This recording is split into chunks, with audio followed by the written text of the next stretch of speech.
አስደንጋጭ ነገር ተፈጠረ። ሄርሜላ የአብርሽ ሚስት ልትሆን አይገባምና ቀለበቷን አወልቅላታለሁ። ለወንድሜ የምትመጥን ሴት አይደለችም። ለሱ የምትገባው ሩታ ናት። እሱ ካለበት ሊነቃ አልቻለም። ወንድሜ እንደተኛ ነው፣ አልነቃም ሲል ለአቤል ነግሮታል። አቤልም የማይሆን ነገር ነው ያ አሰብከውና ከሩታ ጋር ይሆናል ብለህ አስበህ ከሆነ የማይሆን ነው። እነሱ የአብርሃም ወይንም ለአብርሃም የምትገባ አይደለችም። ቤተሰቦቿም ጠንቋያም ናቸው እያለ አቤላ በጣም ተናግሯል። በዛ ምክንያት ደግሞ የተናገረው የአብርሃም ወንድም ኤፍሬም ለሱ የነገረው ሄርሜላ እንደማትመጥነው ነው የተናገረው። አሁን የማይሆን ነገር ነው። እኔ የአብርሃም በጣም የምወደው ጓደኛው ነኝ። የእሱ ጉዳትን ስለማልፈልግ ለሱ የምትገባው ትክክለኛ አፍቃሪው ሄርሜላ ስለሆነች የውሸቷን ሳታረግዝ አርግዣለሁ ብላ እንዲሁም ደግሞ ከሱ ጋር ለመቅረብ የፈለገችበት ሲስተም እንደሆነ ገብቶናል። ይህ የማይሳካ ስለሆነ ያሰብከውን ነገር እንዳትፈጽመው ብትጠነቀቅ ይሻላል። ሄርሜላ አንድ ነገር ይድረስባትና በእኔና በአንተ የምንላቀቅ ወይም እኔ እናንተ የምንላቀቅ ሰዎች አይደለንም። እኔ አለቅም ስል ከባድ ዛቻ በኤፍሬም ላይ አቤላ ፈጽሞበታል ማለት ነው። እና ኤፍሬም ደግሞ የወንድሙ ከሄርሜላ ጋር መሆን በጣም ቆጭቶት ወንድሜ በጥሩ ሙድ ላይ አይደለም። ምክንያቱም አልነቃም። ምን አስነክተው እንደሆነ አላውቅም። የልጁ እናት ሩታ ናት። ከሩታ ጋር ነው መቀጠል ያለበት እና ሄርሜላ የምትባል ላያት አልፈልግም ብሎ በድጋሚ ቢለውም አቤላ የመጨረሻ አሰናብቶታል። በጣም ዝቶበት ማለት ነው። ቤተሰብ ሰላም ጤና ይስጥልኝ። ውድ እየተከበራችሁ የቻናሌ ተከታታዮች ቤተሰብ በሙሉ በያላችሁበት ዓለም ዳርቻ ሰላማችሁ ይብዛልኝ። የአብርሃም ወንድም ኤፍሬም በሄርሜላ የወንድሙ ሚስት በመሆኗ በጣም ተናዷል። ልጅ አለው፣ የልጅ አባት ነው። ስለዚህ ከልጁ እናት ጋር ነው እንጂ መቀጠል ያለበት ከእሷ ጋር አይደለም እና ለሱ የማትመጥነው ሴት ጋር ነው ያለው።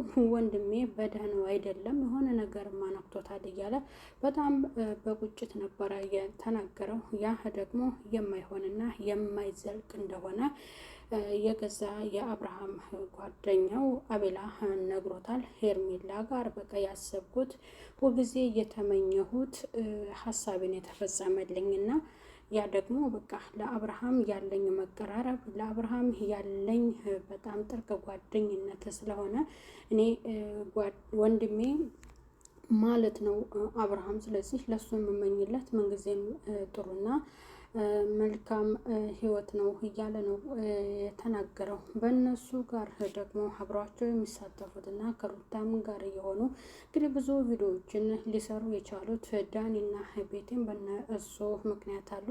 ምክንያቱም ደግሞ እነሱ አንደኛ የራሳቸውን ህይወት መኖር አለባቸው። ከአብርሃምና ከሩታ ህይወት መውጣት አለባቸው። ምክንያቱም ዳኒም የራሱን ህይወት መኖሩን መቀጠል በራሱ አይዲያ መሄድ አለበት እና ያቺኛውን ብትሆን እንደዚያው ማለት ነው። ስለዚህ እነሱንም እንግዲህ እንደማይሆንና በሄርሜላ ላይ ከባድ እየዛቱት ዛቻ አለ። ምንም እንደማያመጡና አርፈው እንዲቀመጡ ነው እንግዲህ ይህንን ሀሳብ አቤላ እንደማይሆን በሄርሜላ ላይ ሌላ ነገር ቢደርስባትም ያው አቤላ ያለው ሀሳብ በእነሱ ላይ ከባድ እርምጃ እንደሚወስድባቸው ነው የተናገረው ማለት ነው። እና አብርሃም ደግሞ ያው ልጁን እንግዲህ ያው ልጁ ነው፣ ግን ከሄርሜላ ጋር ነው እሱ መኖር የፈለገው የመረጠው። የሩታ ነገር አንዴ ይስተካከልና አንዴ ደግሞ ያው ሌላ ሀሳብ ስለሚሆንበት በዛም ምክንያት ያው ሌላ ፓርት ስለሚቀጥል ማለት ነው። ደስታም እንግዲህ ያጣፍጥለት ብለናል። ያው የደስታ ህይወት አለ ከደስታም ጋር አለ። ደስታ ህይወት ደግሞ ያጣፍጥላቸው ያዝልቅላቸው እንላለን። ወደ ዋናው ርዕስ ስንገባ ማለት ነው እንግዲህ የዛሬው ዋናው ቪዲዮአችን የአብርሃም ወንድምና እንዲሁም ደግሞ አቤላ ተገናኝተው ያወሩት ሄርሜላ ያጠለቀላትን ቀለበት እኔ አወልቅላታለሁኝ የወንድሜ ሚስት ልትሆን አይገባም፣ እሱ የልጅ አባት ነው፣ ከልጁ እናት ጋር ነው መኖር ያለበት እያለ ነው የዛተው ማለት ነው። እንግዲህ አግኝቶት የእሱ የቀኝ እጅ ጓደኛው ስለሆነ ከሄርሜላ ጋር ህይወት መመስረቱ በጣም ደስ ሊለው ስለቻለ ያንን ደግሞ እኔ እንደማልፈልገው አስጠንቅቄ ልንገረው ብሎ ነበር የነገረው። ያ ደግሞ ሲመጣ የመለሰለት ምላሻው እንደማይዘልቅ እንደማይሆን በእነሱ ህይወት መካከል ሀሳብ መስጠት እንደሌለበት እነሱ የራሳቸውን ሀሳብ መኖር እንዳለባቸው አብርሃምን በመረጠው ህይወት መኖር እንደሚፈልግ ሄርሜላም ለሱ የምትገባና ምርጥ የፍቅር ሰው ናት፣ ለሱ የምትመጥነው ትክክለኛ ሴት ሄርሜላ ስለሆነች ከሄርሜላ ጋር በመጣመሩ እኔ በጣም ደስ ነው እያለኝ ሩታ ውሸቷን ሳታረግዝ አይደለም ወይ አርግዣለሁ ብላ ራሱ የነገረችውና ለሱ መልካም ሆንም ሀሳቢ ትክክለኛ የሱ ሚስት ብትሆን የልጁ አባት ቢሆን እንደዚህ አይነት አስተሳሰብም አታስበው ነበር። አዎ የልጁ አባት ነው አውቃለሁ፣ ግን ደግሞ ለሱ ያላት ቦታ በእሱ በሚጠብቀው መንገድ ልክ ስላልሆነ አሁን ደግሞ እሱ በጣም ደስተኛ ህይወት እየኖረ ስለሆነ በሱ ምክንያት ወይም በሱ ህይወት እየገባችሁ ስለ አብርሃም ሀሳብ እንዳትሰጡ።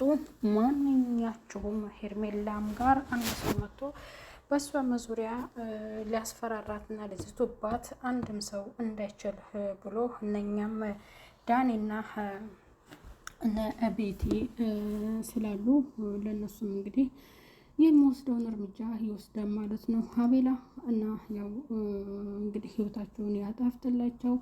ሩታም ያው የራሷ ውሳኔ ነው ለዚህ የዳረጋት እንላለን ቤተሰብና ተሳክቶላት ትክክለኛ አፍቃሪው እኔ የፍቅር ሰው ነኝ፣ ላንተ እኔ ነኝ የምገባ የምንከባከብህ፣ ከኔ እንኳን ተለይተህ ከሩታ ጋር ብትኖር እኔ ሰላማዊ ህይወት ችግር የለም እኖራለሁ፣ ግን ምንጊዜም የምፈልገው እኔ ያንተን ሰላማዊ ህይወትና አንተ በምቾትና በድሎት እንድትኖር ብቻ ነው ብላ ነበረ በበፊቱም ሄርሜላና በመጨረሻ ደግሞ ሲሳካ በዛ ያንገበገባቸው ሰዎች አሉ ማለት ነው።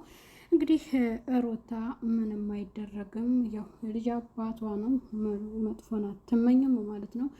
አቤላ የአሰበው ድሮም ከሄርሜላ ጋር እንዲኖርለት ስለሆነ የቅርብ ጓደኛው ስለሆነ ያ ነገር ደግሞ በመሳካቱ በጣም ደስ ብሎታል ማለት ነው። ቤተሰብና ለኤፍሬም የተመለሰለት አቤላ የመለሰለት እንግዲህ እንደማይሆን እና እንደማይዘልቅ ሩታ ለእሱ የምትገባ ሴት እንዳልሆነች ውሸቷን አርግዛ ለእሱ እንደነገረችው ሁሉን ይሄን ሁሉ የተናገረው ማለት ነው። እና ኤፍሬም የተመለሰለት ምላሽ ከአቤላ ይህንን ነገር ብታደርግ እኔ እናንተ እንላቀቅም፣ አያገባህም፣ እሷ የወሰነችው ህይወት ስለሆነ በእሷ ህይወት ውስጥ ደግሞ ማንም ሰው ገብቶ ሀሳብ ሊሰጥ ስለማይችል እነሱ ሁለቱ ደስተኛ ናቸው። ለሱ የምትመጥነው መልካምና ጥሩ ሴት ሄርሜላ ናት ጓደኛዬ፣ ከሱ ጋር በመጣመሩ በጣም ደስተኛ ነኝና ምን አግብቶህ ነው የእሷን ቀለበት እስከ ማውለቅ ሀሳብ